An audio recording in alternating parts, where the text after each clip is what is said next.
What's up, y'all? Welcome back to MSM Audio. This is the introductory video to my new series, Machine Made Easy, where I'll be discussing workflow and creative aspects of Machine in a more detailed manner, and I'll be addressing specific areas. Today, I'll discuss choke groups. With choke groups, you can cut the audio of one or more sounds immediately as soon as another one or more sounds are engaged. The way I came up with this idea for the video was I have a kit loaded here. I was playing with the kit, made a simple beat, and the dynamics of the sound suggested choke groups would be a good idea. Now, using choke groups helps to take your track and change the feel. It could change the tone. It could change the direction of your track. And it opens up a number of creative possibilities for you. So I'll let you hear the sounds in my kit.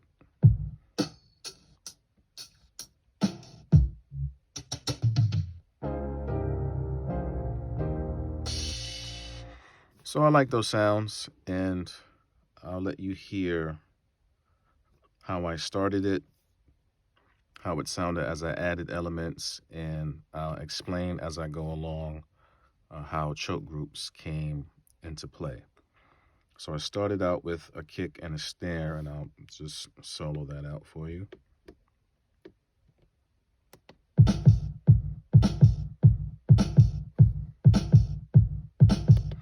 Okay, then I added a hi-hat.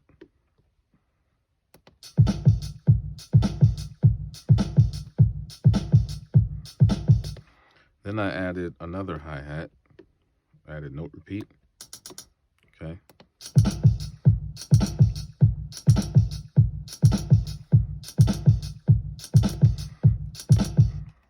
Then I added a stab sound here, key sound, and tom.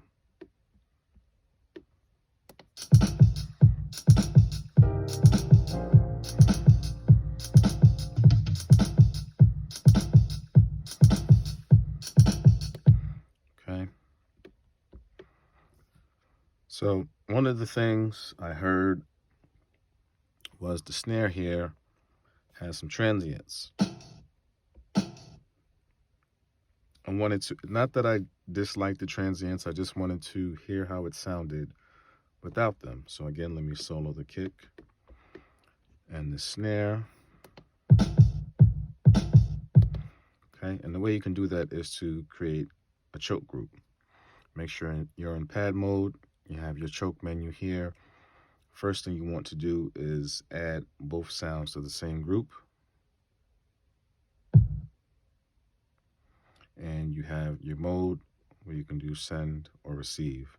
Now for my kick, I want it in send mode because I wanted to send a signal to the snare to cut the audio as soon as the kick is engaged. For the snare, I want it in receive mode. I don't want it sending any signals out to cut the audio of the kick. So let's hear how that sounds.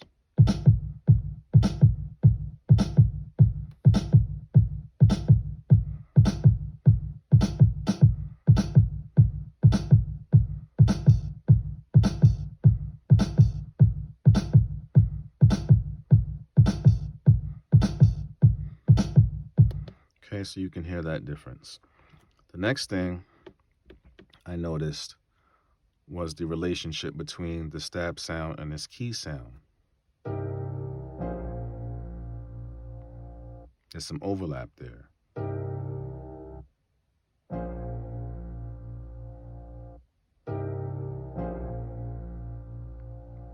So I decided to create another choke group. So I'll add this to a new choke group number 2.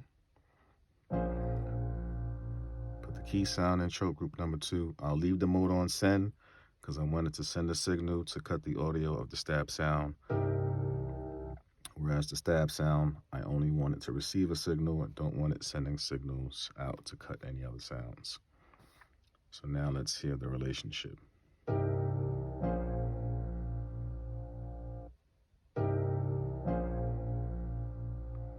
so that overlap disappears. I'm going to turn off the choke group. You can hear that overlap.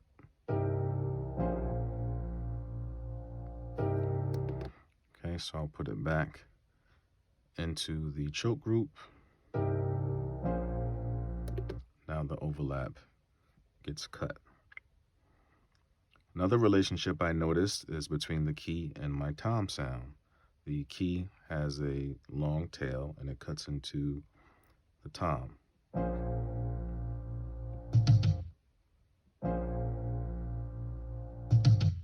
So I'm going to add my tom to the same group, group 2. Leave it on send because it's going to send a signal to the key sound to cut the audio once the tom is engaged.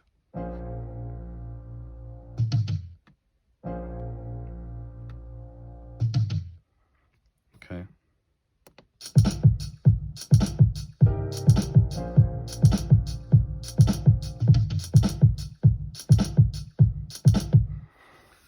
So from there, I noticed that this hi-hat, which is not in any choke group, I noticed that it still has a relationship with the snare and this kick. And you know, if you take a look at your events, you can see where different relationships are, or you can just listen as well.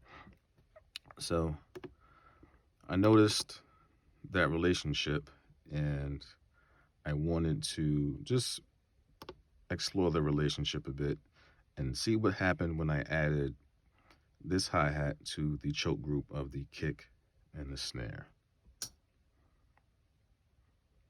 And let me just solo those sounds out. Okay.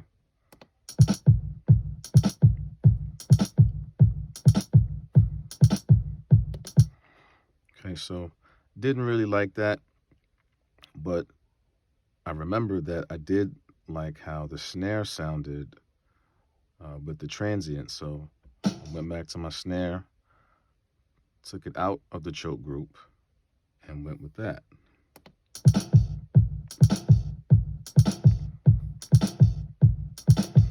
Okay, now remember, I added this hi-hat to the group with the kick and the snare. So there is a relationship between this hi-hat and the kick. Let's take a listen to that.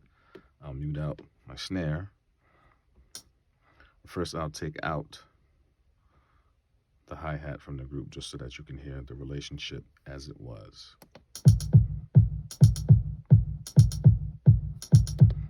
Now I'll add it into the group. You can hear the difference.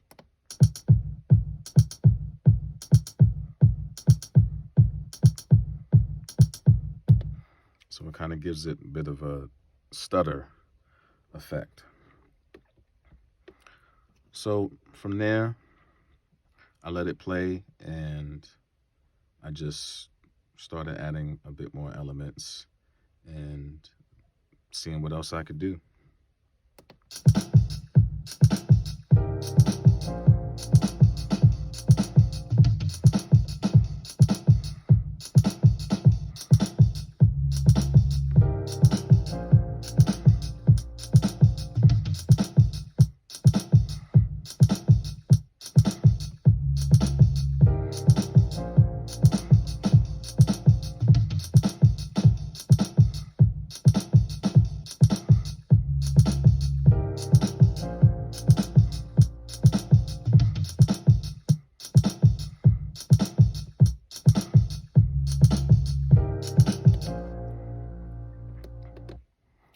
Okay, so again, you can start to play around with it because this hi-hat, as it was playing, I added a couple of vents and it gave me a bit of a different sound there. So again, I'm going to solo this out. And originally, it was playing like this. And then when I add a couple of events in, it changes the sound a bit.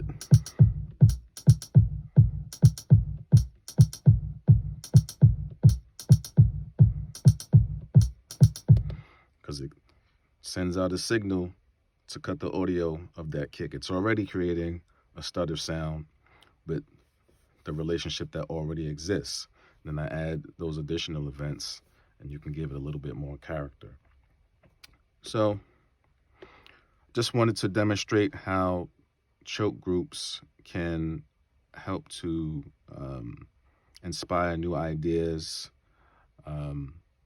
inspire innovation, and just help to push your creativity forward.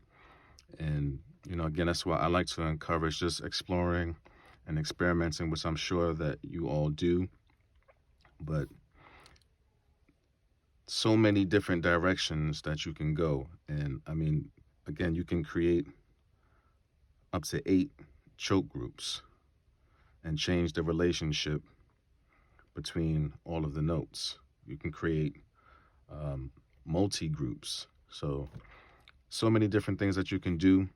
I hope that this video will have inspired you to use choke groups if you aren't already, and if you are, to push the boundaries even further and, take your self-expression to its highest point, create something new, something fresh, and just keep the progression moving forward. So I have a lot more to come. I'll see you guys on the next video.